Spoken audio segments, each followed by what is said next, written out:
Have you ever wondered why some people become wealthy while millions of others work just as hard and end up with nothing? The answer isn't luck. It isn't talent. It isn't even the amount of money they started with. The answer is something almost nobody talks about. A hidden pattern that separates the people who build real wealth from the people who just build the illusion of it. Today we're going to break down what I call the 1-9-90 rule. And by the end of this video, you'll understand exactly why most people stay stuck, no matter how much they earn.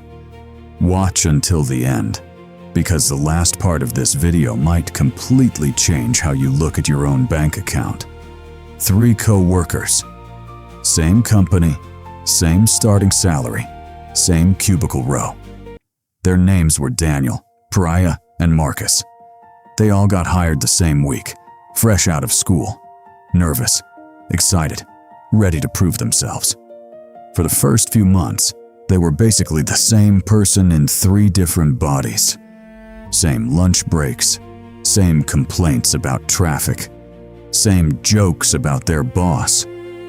But underneath the surface, something invisible was already splitting their futures apart. It wasn't visible yet. It wouldn't be visible for years. But it was already happening.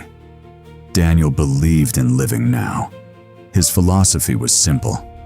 You only get one life, so why suffer through it waiting for some far-off future that might never come? The day his first paycheck hit his account, he treated himself to a new pair of sneakers. Nothing wrong with that. One pair of sneakers never ruined anyone. But that one purchase became a pattern. A new phone a few months later. A nicer apartment closer to downtown because the commute was killing him. A car, because why take the bus like everyone else? Each purchase felt small in the moment. Each one felt earned. Daniel worked hard, so Daniel deserved nice things, right? That was always his logic, and on paper, it made sense. But paychecks don't multiply the way expenses do, and slowly, quietly, Daniel became someone who worked an entire month just to stay exactly where he was. Priya thought differently. She wasn't cheap. She wasn't a monk. She still went out with friends and bought herself things she wanted. But she had one rule she never broke. Before a single dollar touched her spending account, a fixed percentage moved somewhere she couldn't easily reach it. She didn't think of it as sacrifice. She thought of it as paying her future self first, the same way you'd pay rent or a phone bill, except this bill was owed to the person she was going to become. Marcus was the quiet one. He didn't talk much about money, but he read constantly, watched interviews of investors late at night, and asked strange questions at lunch like, if this company's revenue doubles in 5 years, what happens to the stock? People thought he was a bit odd. Marcus didn't care. He wasn't trying to get rich overnight. He was trying to understand the machine.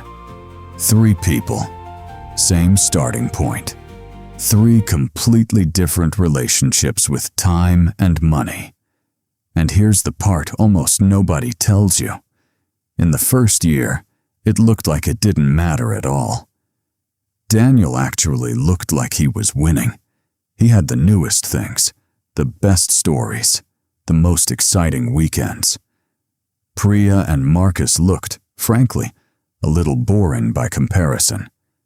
This is exactly where the 1-9-90 rule begins, and it's the reason most people give up before they ever see it work. The 1-9-90 rule says this: in the first year of any real wealth-building habit, you will feel almost nothing. The results are so small, they're basically invisible, and this is exactly the year most people quit. In the following 9 years, the results compound quietly in the background, unnoticed by almost everyone, including the person doing it. And then, in the final stretch, roughly the last portion of the journey, 90% of the actual visible wealth appears almost all at once. 1 year to plant it, 9 years to grow it in silence, and then the moment everyone else calls luck. Year 1 came and went. Daniel's apartment looked great on Instagram. Priya's account had grown by an amount so small it was almost embarrassing to mention. Marcus had bought a handful of shares in companies most of his friends had never heard of. If you'd asked anyone at that company who was winning at that point, they'd have pointed straight at Daniel. But here's what Warren Buffett once said, and it's worth sitting with. Someone's sitting in the shade today because someone planted a tree a long time ago. Nobody plants a tree and expects shade the same afternoon. But almost everyone expects their money to behave differently than a tree. They plant it on Monday and check for fruit on Friday. And when there's nothing there, they rip it out and plant something else. Years passed.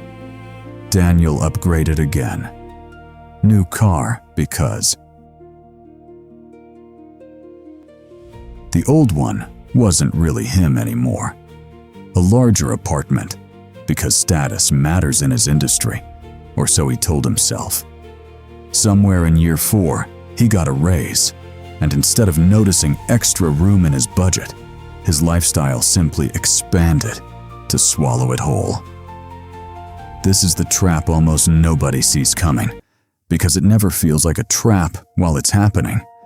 It feels like progress. It feels like finally getting what you worked for. Priya, meanwhile, was still doing the boring thing. Same percentage, every single paycheck, rain or shine, raise or no raise. When she got a bonus, she didn't buy a bag. She quietly moved a portion of it to the same place she always moved money. Nobody clapped for her. Nobody posted about it.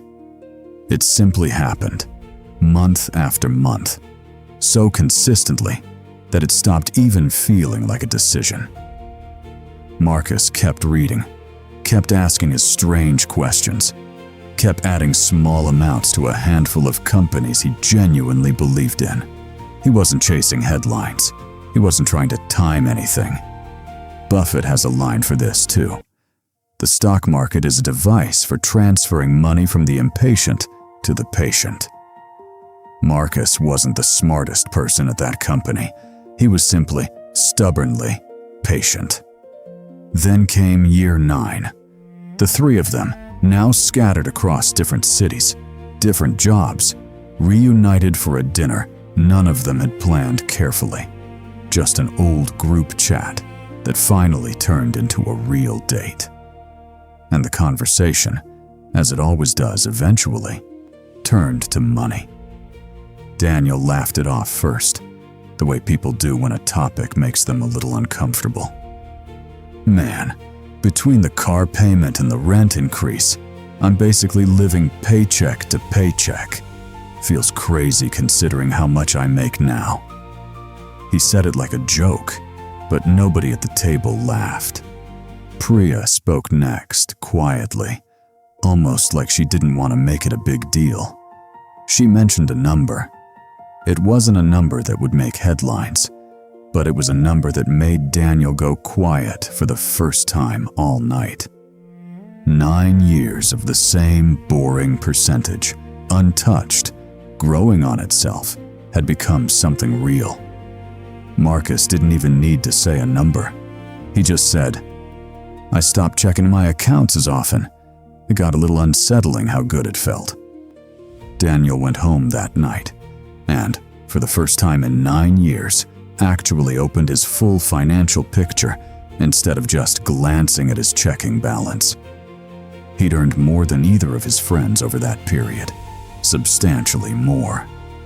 And yet there he sat, staring at debt that quietly outweighed everything he owned. He wasn't reckless. He wasn't foolish. He simply never planted anything. He spent 9 years running as fast as he could and ended up exactly where he started. This is the cruelest part of the 1-9-90 rule, and also the most important. It's not that Daniel made one bad decision. It's that he made the same small decision over and over for 9 straight years, and never noticed the pattern because each individual choice felt harmless. Priya and Marcus made a different small decision over and over, and also never noticed the pattern because boring, repeated actions rarely feel like they're building anything at all. That's exactly why they work. Nobody feels compounding while it's happening. You only see it when you finally stop and look back. Buffett once put it simply, "Do not save what is left after spending, but spend what is left after saving." That single sentence, if you actually apply it instead of just nodding at it, quietly rewires the entire order of your financial life. Most people spend first and hope something is left. The people who build real wealth flip that sentence around and never flip it back, even when it's inconvenient, even when a new phone is calling their name, even in year 1 when absolutely nothing seems to be happening. Because that's the trap of year 1. Nothing visible happens. Your account looks almost the same as if you'd done nothing at all. This is exactly where most people quit, right at the exact moment right before the machine starts working. They mistake invisible progress for no progress. They assume if they can't see it, it isn't real. But roots grow underground long before anything breaks the surface. The 9 years in between are where the real transformation happens. Silently, without applause, without proof, requiring nothing but repetition and a refusal to stop just because it's boring. And the final stretch, that last dramatic-looking leap that outsiders mistake for luck or some sudden lucky break, is nothing more than years of invisible work finally becoming visible all at once. So here's the real question, the one this entire video has been building toward. Which year are you actually in right now? Are you in year 1, where nothing feels like it's working, tempted to quit before the roots even take hold? Are you somewhere in the quiet middle, doing the boring, repeated thing that nobody notices? Or are you, like Daniel, quietly mistaking movement for progress, running hard in a direction that never actually leads anywhere? The honest, uncomfortable truth is this: most people aren't broke because they don't earn enough. They're broke because they never gave themselves a year 1. They never planted anything long enough to find out what 9 years of patience actually looks like. And the ones who finally do, the ones who stay boring on purpose, are the ones who eventually get called lucky by everyone who gave up too soon to see it coming. If this changed even slightly how you think about your own money, don't let this be just another video you watched and forgot. Write in the comments which year you think you're actually in right now. 1, somewhere in the middle 9, or already seeing your 90. And if you want more of this kind of thinking, real financial mindset, not shortcuts, not hacks, just the patterns that actually build wealth over time, make sure you're subscribed, because this channel isn't here to entertain you for 5 minutes. It's here to change the next 5 years. See you in the next one.